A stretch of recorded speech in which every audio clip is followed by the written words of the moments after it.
Have you ever wished to be someone who is unshakable? Someone who doesn't flinch at criticism, rejection, loss, or betrayal?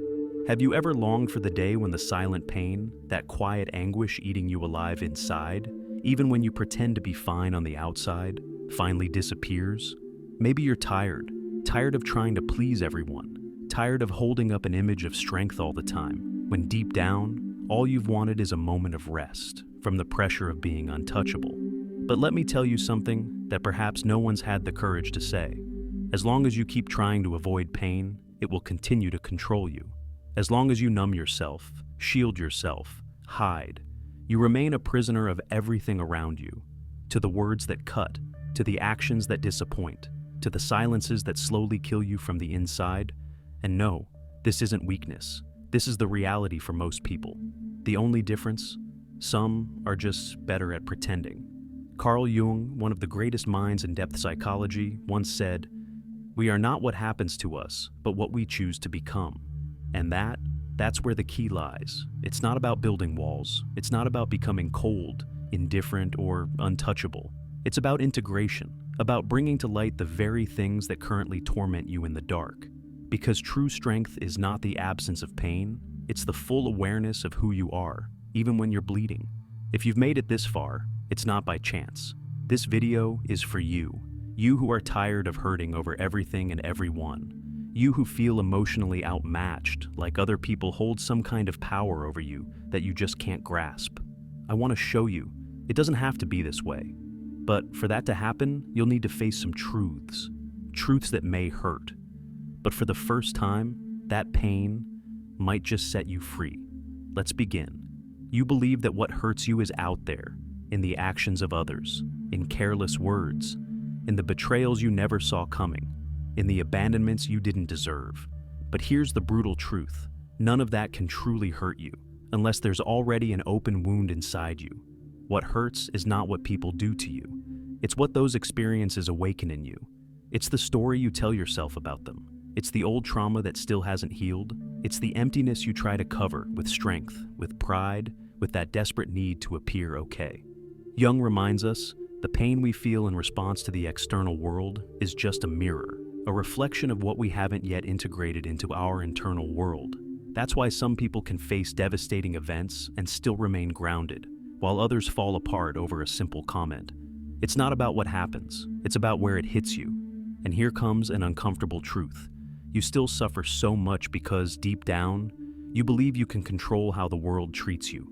You're still trying to be good enough, smart enough, strong enough, understanding enough, as if that could somehow protect you from being hurt. But control, it's an illusion. And the more you cling to it, the more you live in tension, trying to predict the unpredictable, trying to prevent the inevitable. You want to stop suffering? Then stop trying to shield yourself from suffering. What you need isn't more control, it's more awareness. As long as you believe others need to change for your pain to stop, you'll remain a slave to their actions. Freedom begins the moment you realize nothing from the outside has power over you, unless it finds something unresolved within you. And that is where the real battlefield lies, the unconscious. What you can't see, can't name, can't master, masters you. And that's what we'll explore in the next part. Get ready to dive deeper, because that's where true transformation begins. If this message resonates with you, hit the subscribe button and join us. Thank you for your support. The biggest lie you've ever been told is that you're in control of your life. Wake up, because you're not. At least, not as long as you're living on autopilot. Reacting without knowing why. Feeling without understanding where it comes from. Making decisions you later sabotage. Carl Jung made this crystal clear when he said, "Until you make the unconscious conscious, it will direct your life and you will call it fate." And that's exactly what's happening to you right now. The pain you feel, the anger that erupts out of nowhere, the sadness that suddenly floods you without explanation. None of it is random. These are not coincidences. They are messages. Messages from parts of you that have been forgotten, ignored, repressed. Jung called this hidden territory the unconscious. And it's not just a vague mental fog. It's a living force, an entire system made up of memories, traumas, desires, and fears. Things you don't want to face, but that quietly dictate what you feel and how you act. You wonder why certain words can break you, while others shrug them off. Because those words hit wounds that are still alive inside you. And if they're still alive, it's because you've never confronted them. You've only shoved them under the psychological rug, and now you keep tripping over them. Jung said, "We cannot change anything until we accept it. Condemnation does not liberate, it oppresses." So, ask yourself, what have you been doing? Judging yourself, repressing yourself, silencing yourself, as if that would make it all go away. But the unconscious doesn't vanish just because you ignore it. It simply finds more dangerous ways to be heard. In toxic relationships, you repeat. In patterns of self-sabotage you can't break. In sudden anxiety and fear, even when life seems to be going well. This is not bad luck. It's your unconscious trying to wake you up. But you keep sleeping. You want to stop getting hurt? Then stop running from what's inside you. Because as long as you don't know you're unconscious, you will remain a puppet, not of the world, but of your emotions. And the more you try to protect yourself from external pain, the more vulnerable you become to internal pain. But there is a way out, and it doesn't lie in defense, it lies in integration. Becoming untouchable is not an act of resistance, it's an act of deep inner knowing. And that's exactly what we're about to explore. So, what does it really mean to be unshaken? Why does true strength come not from armor, but from acceptance? Let's continue. Most people think the only way to stop getting hurt is to shut down. They build walls, they put on masks, they wrap themselves in emotional armor, and they pretend nothing affects me. I don't care anymore. I couldn't care less. Nothing gets to me. But inside, they're still bleeding, still corroding. Because the problem isn't feeling. The problem is not knowing what you're feeling or why. And that only happens to those who don't yet know themselves. Jung captured it perfectly. Know all the theories, master all the techniques, but as you touch a human soul, be just another human soul. And that human soul you've buried beneath a mask of strength and control, it's screaming to be seen. Emotional strength has nothing to do with being cold. It has nothing to do with ignoring pain, avoiding conflict, or pretending not to care. It's about integration, about acceptance, about shining a light on everything you've hidden away in the dark. You don't become untouchable by creating distance between yourself and the world. You become untouchable when you realize no one can touch what you've already embraced within yourself. When you integrate your shadows, your fears, your flaws, your insecurities, you stop reacting, you start observing, you choose. You're no longer a puppet of your emotions, and that is real freedom. Jung called this process individuation, the journey of becoming who you truly are, not who others expect you to be, not who you thought you had to be accepted, but who you are at your core. The meeting point of your light and your shadow, your ego and your unconscious.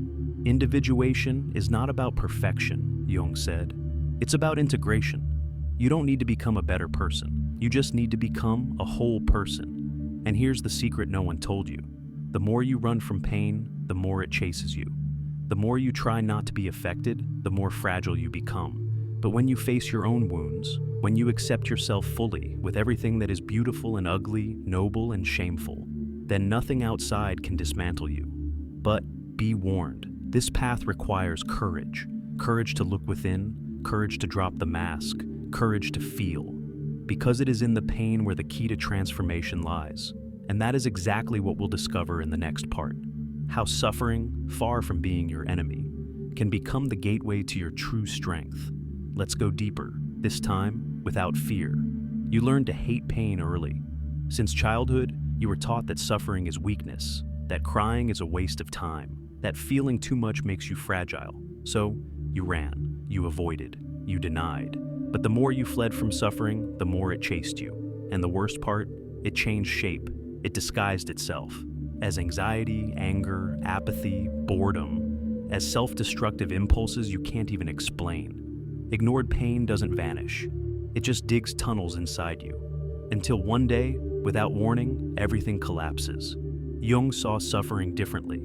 He believed pain was the messenger of the soul, the alarm of the unconscious, the language yourself, the totality of who you are, uses to grab your attention. He said, "Depression is like a lady in black. If she appears, don't shoo her away. Invite her in, offer her a seat, and listen to what she has to say.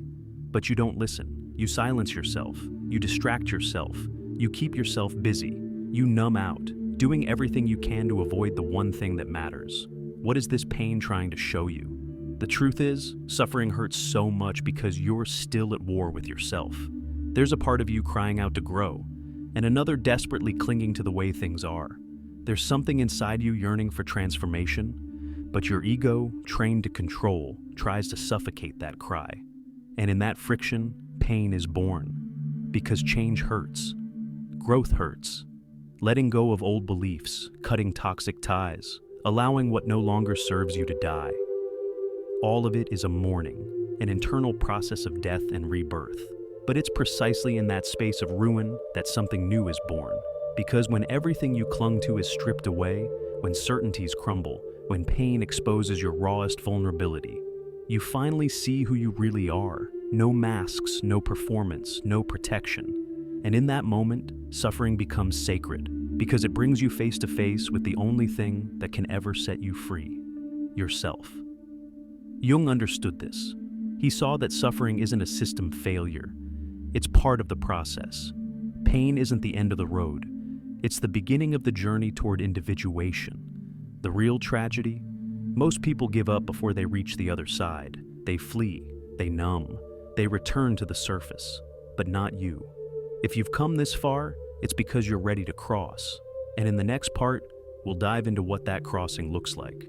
How the path of individuation, though lonely and brutal at times, is exactly what will set you free. Let's keep going. We're going deeper now. Few people have the courage to begin the journey of individuation. Even fewer have the courage to finish it, because this path makes no promises, no comfort, no guarantees, no protection for your ego. In fact, it destroys your ego. Jung described individuation as the process of becoming who you are. But above all, it's the unlearning of who you think you are, and that hurts more than any external rejection. Because you start to see that much of what you've believed about yourself, your achievements, your traumas, the image you built to be loved, respected, admired, all of it was a mask, a construction, a survival strategy. But surviving is not living. Individuation is life's call beyond survival. It's the moment the unconscious starts surfacing everything you've repressed, hidden, distorted, and demands you deal with it. It requires the dissolution of the persona. Jung wrote that the persona is a mask of collective convenience. In other words, you have to tear off your own skin to discover what's underneath. And it's through this painful process that you start becoming untouchable. Not because nothing affects you anymore, but because you've been through the fire. You've faced your monsters.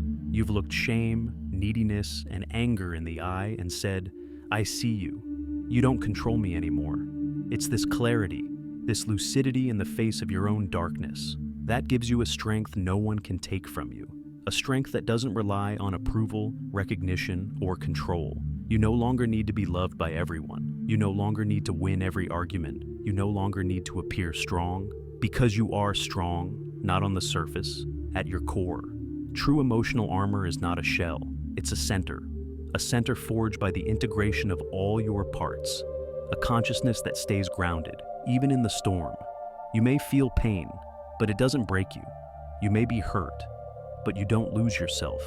Because you've stopped being reactive, you've become whole. You've stopped living on the surface and begun to inhabit the depths. But this depth comes at a price: loneliness. Not because you'll be alone, but because few can walk this path with you. Most people are still trapped on the surface, in masks, in noise, in fear. And when you begin to free yourself, you inevitably distance yourself. But this distance is not rejection, it's maturation. You don't walk away out of pride, you walk away because you no longer fit where you once had to hide. And that brings us to the final point of this journey. Consciousness is a shield. Because it's not strength that protects you, it's clarity. This is what we must understand now, together, at the end of this path. Now that you've made it this far, something must be said very clearly.